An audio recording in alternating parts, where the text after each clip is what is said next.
హరీష్ రావు మండిపడ్డారు. కేంద్రం తీసుకున్న నిర్ణయంతో ఇబ్బందులు పడుతున్నారని తెలిపారు. కిసాన్ యాప్ తో రైతుల్లో అయోమయం ఉందన్నారు. కేంద్ర రాష్ట్ర ప్రభుత్వాల తీరు వల్ల దళారులకు పత్తి అమ్ముకుంటున్నారని చెప్పారు. రాష్ట్ర వ్యాప్తంగా పత్తి కొనుగోలు ఆగిపోవడం వల్ల పత్తి రైతులందరూ కూడా తీవ్రమైనటువంటి మనోవేదనకు గురవుతా ఉన్నారు. ఈ రోజు రాష్ట్రంలో 50 లక్షల ఎకరాల్లో పత్తి సాగు జరుగుతా ఉంది. కేంద్ర రాష్ట్ర ప్రభుత్వాల నిర్లక్ష్యం వల్ల ఇలా బీజేపీ తప్పుడు విధానాల వల్ల పత్తి రైతులు తీవ్రమైన ఆందోళనలో ఉన్నారు. ఇలా సీసీఐ ఒక తుగ్లక్ లాగా ఒక పిచ్చి పిచ్చి నిర్ణయాలు తీసుకుంటా ఉంది. ముఖ్యంగా కేంద్రంలో బీజేపీ ప్రభుత్వ ఆధ్వర్యంలో నడుస్తున్న సీసీఐ L1, L2, L3 విధానం తేవడం కావచ్చు.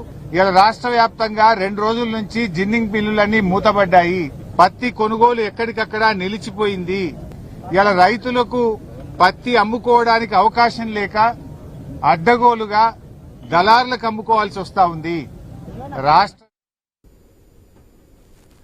కాంగ్రెస్ ప్రభుత్వంలో రైతుల ఆత్మహత్యలు పెరిగాయని హరీష్ రావు ఆరోపించారు. రైతులపై లాఠీ చార్జీలు చేస్తున్నారని తెలిపారు. సీఎం రేవంత్ తన పాలనపై ఏడాది పాటు విజయోత్సవాలు జరిపారన్నారు. రైతులను మోసం చేసినందుకు విజయోత్సవాలు చేసుకున్నారా అని ప్రశ్నించారు ఆయన. యూరియా సకాలంలో ఇవ్వనందుకు వేడుకలు చేసుకున్నారని నిలదీశారు. కలెక్షన్లపై మాత్రమే సీఎం రేవంత్ సమీక్షలు చేస్తున్నారని ఆరోపించారు. రైతు సమస్యలపై ఏ రోజు సమీక్ష చేయలేదని మండిపడ్డారు.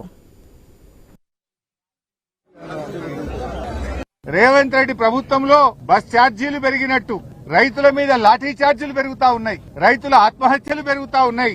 ఇంకా రేవంత్ రెడ్డి గారు అంటున్నారు ఏడాది పాటు ఉత్సవాలు జరుపుతాడు. 2 ఏళ్లు నిండింది, నేను బ్రహ్మాండంగా నా పాలన అద్భుతంగా ఉంది, 2 ఏళ్ల పాలన మీద విజయోత్సవాలు జరుపుతాడు రేవంత్ రెడ్డి గారు. దేనికోసం జరుపుతా ఉన్నాయన? యూరియా బస్తాలు సరఫరా చేయక రైతుల్ని లైన్లలో నిలబెట్టిన, రైతుల కళ్లల్లో కన్నీళ్లు నింపిన గనక విజయోత్సవాలు జరుపుతావా రేవంత్ రెడ్డి గారు? దేనికోసం నీ విజయోత్సవాలు అని నేను అడుగుతా ఉన్నా. నువ్వు ఏం చేస్తున్నావు? జూబ్లీ హిల్స్ ప్యాలెస్ లో కూర్చొని నువ్వు ఊహా లోకంలో విహరించడమేనా?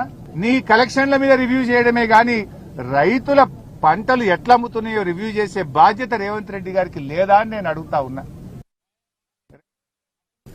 ఇక బీఆర్ఎస్ రైతుల మంచి కోరే ఏకైక పార్టీ అని హరీష్ రావు స్పష్టం చేశారు. రైతుల పక్షాన ఉద్యమించే పార్టీ అని తెలిపారు. రైతుల సమస్యలు పరిష్కరించని పక్షంలో జూబ్లీహిల్స్ లోని సీఎం నివాసాన్ని ముట్టడిస్తామని హెచ్చరించారు. ముంపు బాధితులకు ప్రభుత్వం 15,000 రూపాయల సాయం అందించాలని హరీష్ రావు డిమాండ్ చేశారు.